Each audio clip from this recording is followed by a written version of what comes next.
Patch review time? Yeah, I can do a patch review. The next patch is interesting.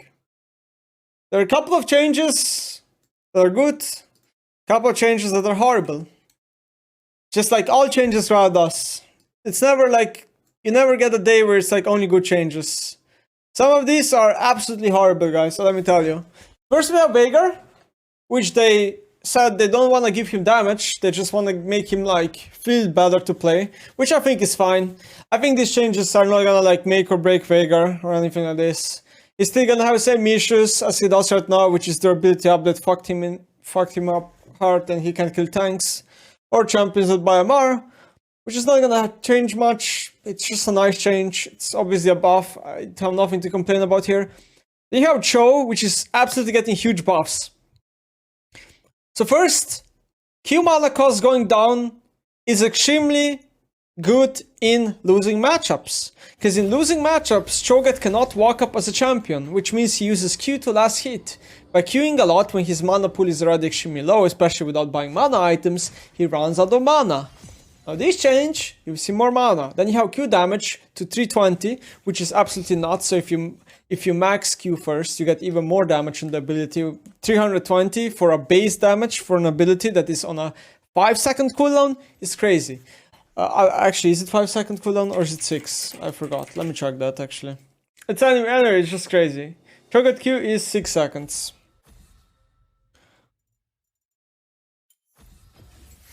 Then you have armor growth going a bit up, which is like okay. Especially bigger buff for AP because he doesn't buy as much armor, but yeah, it's just okay. 5 armor a level is like crazy good growth.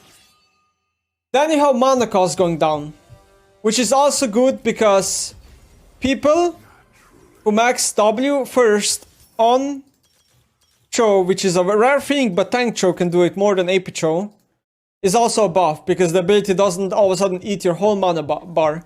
And since you have a hard time itemizing mana items as a tank Cho, these are tank Cho buffs, these are AP Cho buffs.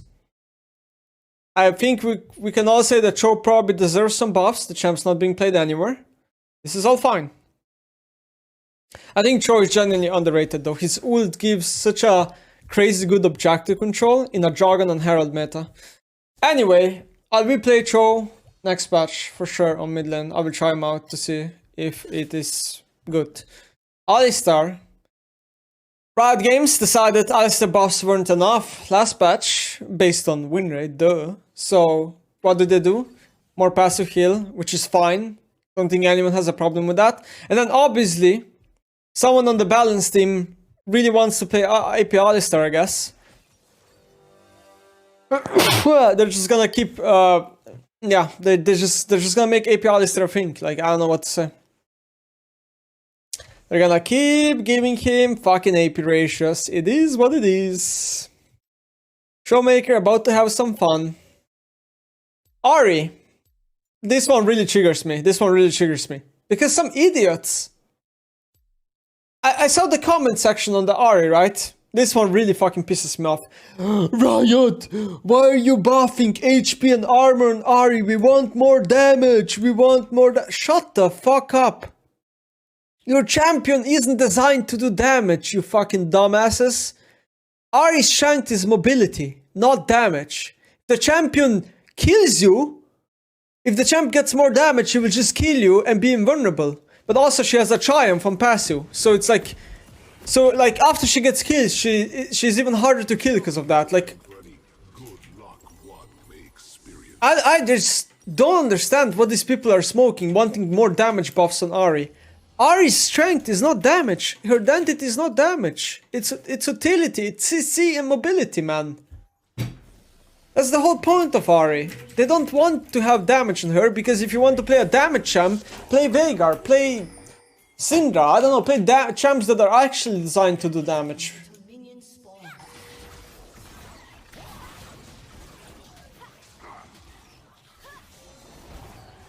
Close. I got to Stardust. I'm gonna actually base and take another pot here because it's Ahri Dark Seal Ignite Zoe. AA Mitchell, thank you for the spam. Anyway, to quickly say the finishing line for Ahri, 20 HP, which is nice. Armor going a bit up, which is nice, because like the problem right now is that like mages have extremely low amounts of armor. So like in late game fights and in mid game fights, people just like AD carries especially because they do the most physical damage. They just auto attack you 2 times and you're dead. So armor going up on this mages is definitely fine. It's needed in the ability patch. 8 in armor is way too low, and then R cooldown going down is very huge on Ahri. In the past, she needed to use Ultimate Hunter, since her ult CD was extremely tough, but now she doesn't really need it anymore, but still, this is really nice. Anyway, I'm gonna play and then I'll do the rest of the changes after this game. Okay, so what else do we have to talk about for the next patch, okay? The last thing I was talking about was ahri, okay? Ahri. We got ahri out of the way. Next one is a malphite, okay? So, malphite buffs remind me of Rammus buffs. Malphite is obviously a champion you want to pick against physical damage because of his W. And Rammus is also a champion that you want to take against physical damage primarily because of his W and reflection. So what happened with Rammus was Riot kept buffing Rammus patch after patch after patch when it became extremely OP, and then they nerfed him. And malphite is going into that direction slowly and slowly because he's gotten a lot of buffs before already. And the reason why Riot doesn't want to buff Q malphite is because a lot of people just play combat spam malphite with Q max in lane in lower elos, and then they just Q to death, which has no counterplay because Q is point to click. So you can't buff Q ability when it comes to malphite buffs. You have to basically buff something else. And yeah, they're going for W, which is very strong and underrated ability. W max malphite can happen in some lanes into melee champs, and it does a shit ton of damage and it gives you a shit ton of armor. So they're buffing CD by a lot, which is going to be more spammable. Then they're buffing the armor ratio by 33% and the cone armor ratio, which is the attack, by 25%. I mean, it's basically just like, it's the same as before. You pick malphite when it's a good malphite game, and if it's a good malphite game, malphite is even stronger. Then you have viego. So Viego's getting a bit buffs, which is understandable. He's not really kind of weak, TBH. He relies way too much on passive reset. So passive damage can now crit, which I think is with Q. I think that's on Q because it says passive dot. I don't know exactly how this works, to be honest. So I don't know how impactful this is. I have no idea. Our ratio is also gonna be like, if people are lower, I guess you'll do more damage, especially if you build AD Viego. That's it. Then you have Aphelios, which is another ADC that I think deserves buffs. But they're giving him attack speed, which I don't think will do anything to Aphelios. The issue with the champ is that he's extremely short range with majority of his guns, and he just gets blown up by mages and whatever. And he's extremely immobile. So I just don't see this doing anything. Then you have Senna, which I already think is a strong champion, just people aren't playing it. So people think she's not strong, but I think she is strong. Attack speed ratio going up. Honestly, Riot already buffed attack speed of Senna like once already in the past. And I remember she felt like she went from like this slow turret, like attacking you like a turret, to attacking you super fast like an AD carry, and they're buffing that even more. And then the R buffs, R buffs aren't as impactful as like normal ability buffs. Oh, I can't swap because of 5 seconds. Big blower. But still, our damage going up, which is a global ability, and then our cooldown going down in solo queue and in competitive, and it's huge. This is an ultimate that you can't cast off cooldown, TBH. Am I gonna Zoe again? Okay. Hold on, let me pick. Let me just lock in my champion. I mean, Senna's already pretty good, to be honest. It's just that Riot's probably doing these buffs to like put her more on radar. Then you have Riven. Passive damage would be higher in general because it's gonna scale through every level instead of every 3. And passive will now deal damage to towers at 50% effectiveness, which is gonna give Riven more gold via plates. So if Riven is winning lane, she will have an easier time taking plates. A lot of bruiser top laners already take plates super fast, but Riven isn't one of them. Like Fiora, Camille, Tryndamere, Jax, these champions all either like they just have like more attack speed and stuff like that in their kit to deal with pushing towers, and now she will actually be able to take plates, which is good. It's not like a Riven buff that like makes her more oppressive in a way. Like if Riven has a losing matchup, this buff doesn't do as much, you know. But if Riven is winning, then this buff is nice with plates. Then you have Orianna. So armor increase, I already talked about this. The reason why armor is getting increased in these mages is because they simply have too little armor. Like right now, AD carries with like Infinity Arch second, just walk up to an Orianna, they attack her 3 times and she just dies. Any champ with physical damage, same for Ahri, same with these mages that have no armor. So that's why they're buffing like 3 armor, which is nice. And also minion damage in lane. When you take minion aggro in lane with these champions, minions deal a lot of damage compared to like if you take minion aggro with like Cho, who has like crazy amount of armor or whatever. And W mana, man, I this is really hilarious to me. Like, this is really hilarious to me. So Orianna already got a W buff, yeah? The last patch. Last patch Orianna had 110 mana on W, 110 max mana on rank 5 W at level 13, which made her mana pool just be drained. And now she has 80. They went from 110 to 80.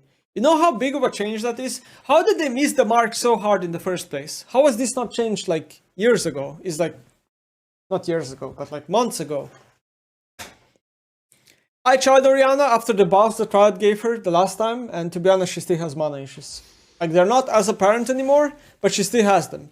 So I think it's totally understandable that they're reducing mana cost even more. This also makes it so,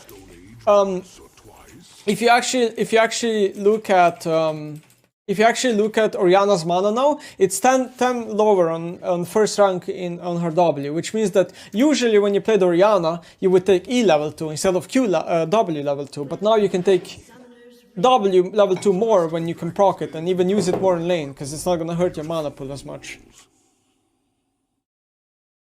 30 seconds until minions spawn. Uh-oh.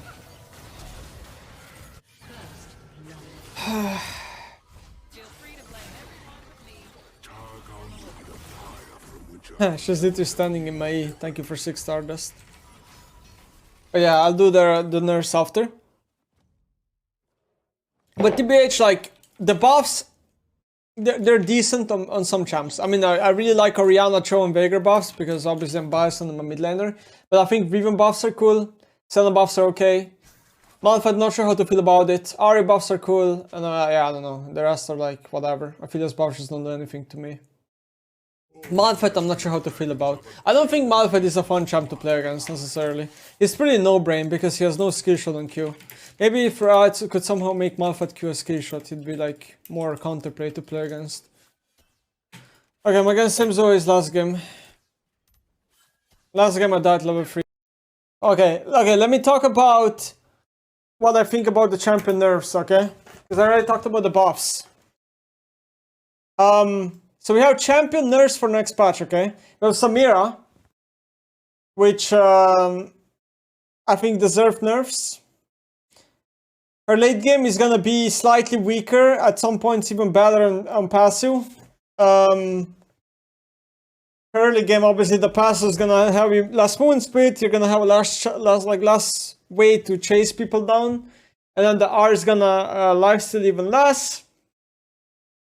Then you have Jax, who's gonna lose 20 HP level 1, and at level 18, he's gonna lose 2 HP.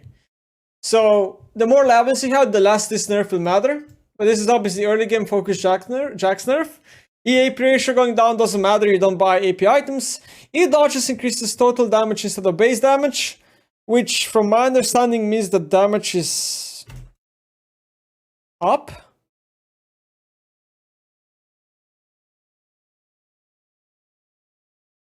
Oh no, yeah, actually I don't know. I don't know if this is up damage or not. I'm confused about this E change. R on hit is gonna go down by 20, armor is gonna be less, armor is gonna be less. So at like rank 2, which is like level 11 Jax, is gonna be roughly the same champion with his numbers. Like sure, a little bit weaker, but like level 11 onwards, these changes are barely noticeable. But before level 11, these are just early game here nerfs to Jax. Then you have maokai. I don't even know if this is gonna kill the champ, but it's definitely gonna make it worse. So if I understand correctly, the Q damage is going up with max HP scale.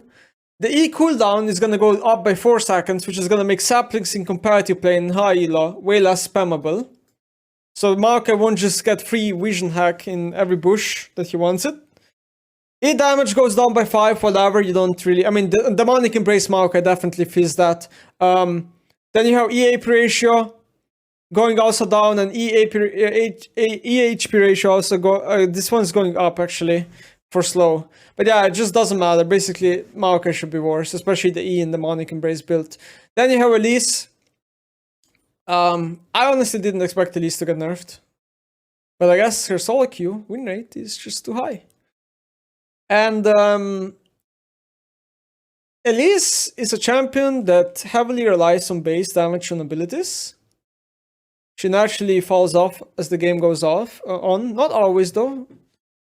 And I mean, losing 30 damage on an ability that is used in every combo, even multiple times, the ability that you max first, is crazy. This nerf is crazy. So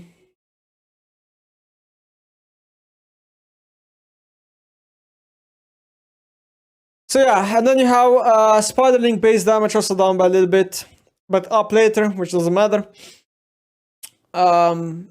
This is the bigger nerf for sure. Amumu, another OP champ, getting nerfed.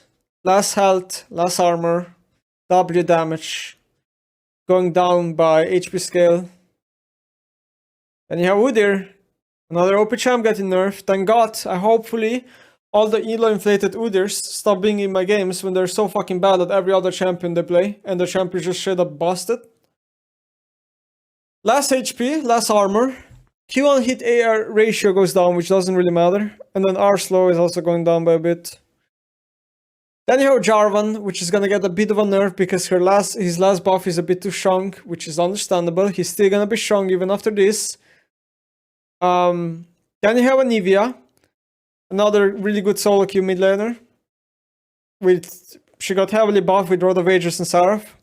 So she's getting a tiny bit of nerfs. Honestly, they don't matter. If you want to play Anivia, you can still play Anivia.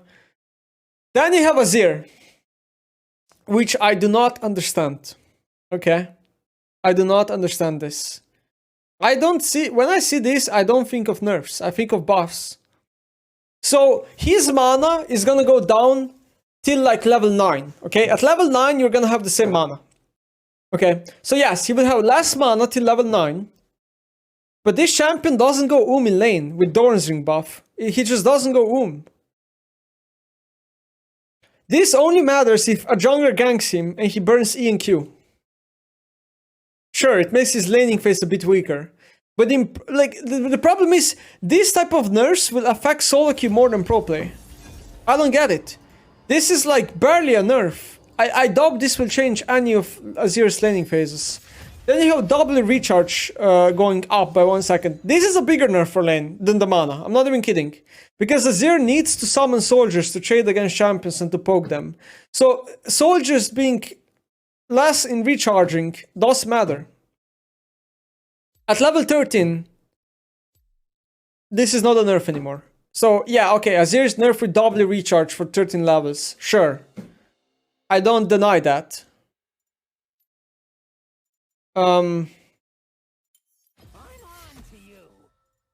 We have 4 AP champs hovered. But what happens then is they buff the E damage by base and by AP. Which, okay, you don't max the ability first, so this is only a late game nerf. Pro players usually reach high levels as Azir. More than probably solo queue player does. So, again, I think this is a bigger buff for pro than for solo queue. R damage is definitely a bigger buff for pro than for solo queue, because pros actually hit multi-man shuffles on 5 people or whatever.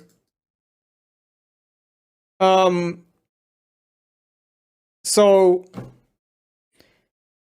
this ability does extremely, like, crazy amounts of damage for an ultimate. Crazy amounts of damage, in my opinion. 200 to 600 is crazy, and that's 0.75 AP scale as well. Whatever. I don't know. I just see this as buffs. I don't ever see this as nerfs. Then you have thresh, who's just getting straight up buffs. His Q is just straight up a better ability to max, 300 base damage, and it has lower CD. Remember, when you hit Thresh Hook, your CD gets refunded as well based on percentage. Then you have W shield going down by a little bit, and the cooldown going up by a little bit. So basically what Riot's trying to do is, hey Thresh, max Q first or E, don't max W. Because a lot of pro play Thrashes at some point were maxing W. And then here, E damage also goes up. So whatever you're maxing, E or Q on Thresh, champ should just straight up be buffed. Okay, then you have Relic Shield. So the melee support item is going to have more base HP regen, which is a bit of a buff for laning phase for melee supports. Then you have Spellthief. Gonna lose mana regen on both first upgrade and second upgrade.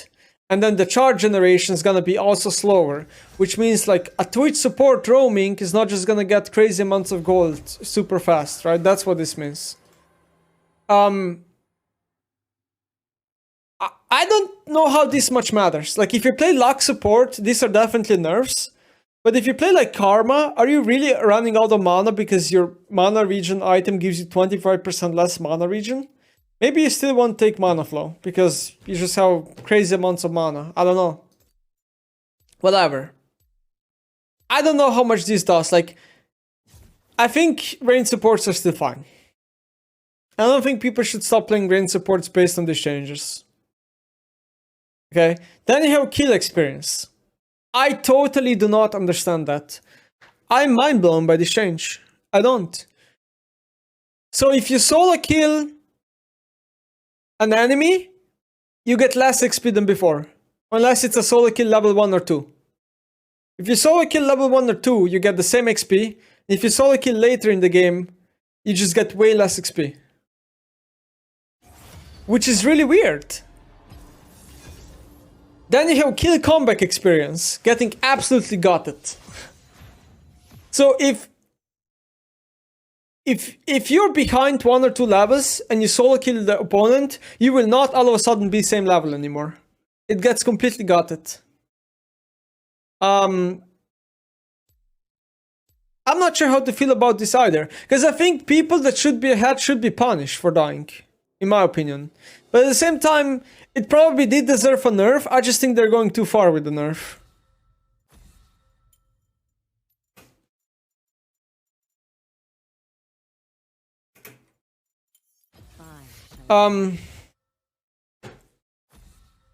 So yeah. I don't know. Then you have Treasure Hunter.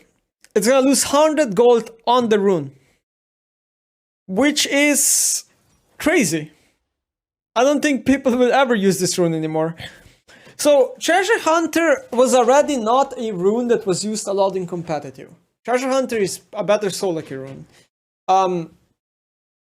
The last time I remember Treasure Hunter being used was like Ruler on Gen G. He was using Treasure Hunter on Zari, because if Zari got like 3 kills early in a competitive game, she would just like spike way faster with Shieldbow because of Treasure Hunter, and then she'd get online faster.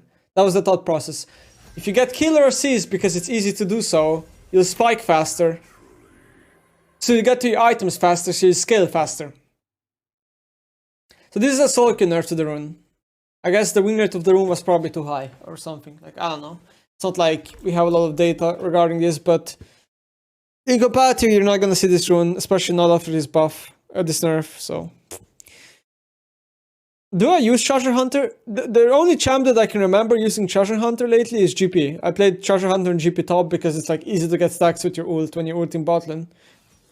Then you have Demonic's clearspeed. Is gonna have a cap of 40 damage. Now, to be honest, I don't know if how much Demonic went over 40 damage on camps, because I never played Demonic junglers, but and I'm too lazy doing math, but in any case, it probably is just like a nerf to Maokai. It's a nerf to Udyr and amumu and whoever wants to buy Demonic. The money just seems to be still too strong even after the nerfs that Riot did to it, so it's whatever. And then you have this. Jungle, sustain, and clear speed. Jungles, we got a bit more HP on kill. Gromp's gonna be easier to kill because it's too tanky. Crocs are way too easier to kill than Gromp right now. And then Reef Herald no longer has a soft reset state, which makes me think, I don't know exactly what this means, but I think it makes me think that Reef Herald will now fully reset if you drop it out of aggro, instead of like soft resetting where you could drop it and then still keep it in aggro. This is a huge pro play change, because a lot of times what happened was a team would start doing Herald, then another team would come, and you would like dance around the Herald, you would drop the aggro for like 2 seconds and then do the Herald again. And the Herald would not lose its HP at all. But I think this change just makes it so if you can stop the enemy team in pro play doing Herald and making it full reset, they just completely lose all their shit thrown at the Herald. And then you have companion AP ratio going down by 80%, which I guess, according to raw data, just probably means that AP champions in jungle were just clearing faster than tanks or fighters because of the ratio. And then you have Doran Shield losing 2 HP per 5. Now 2 HP per 5 doesn't seem a lot, but if you lane 3, 4, 5 minutes with the Doran Shield, it will add up to a lot of HP. It will add up to like 200 HP loss or 100 HP loss over like few minutes pretty much. And it's not big nerf, but it's also not a small nerf. And this can change definitely matchups. This definitely makes champions like, I don't know, if someone plays like Azir meet with Scorch and tries to bully Akali, it definitely makes way harder for Akali to lane.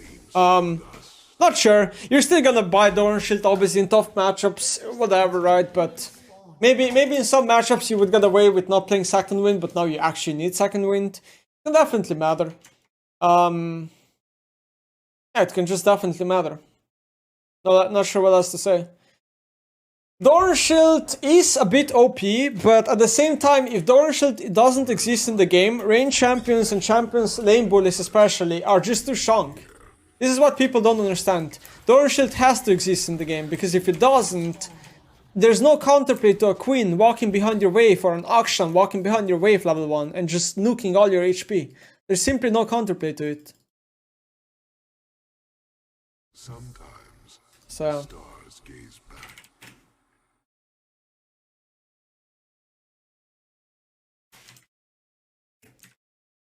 yeah.